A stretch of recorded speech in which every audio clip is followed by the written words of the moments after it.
Hi guys! Ayan. Lunch for today is steak. So, ayan. Ayan yung mushroom sauce. And then, eto na. Pinapainit ko na yung lulutuan ng steak natin. At eto yung marinated steak. 2 pieces para sa aking mga amo.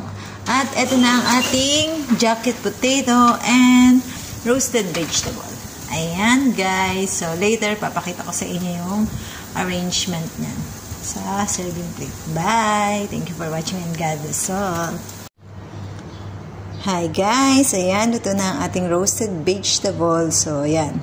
So, later, sa serving na yan, ilalagay ko muna siya sa warmer.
Yes, madam. I'm coming, madam.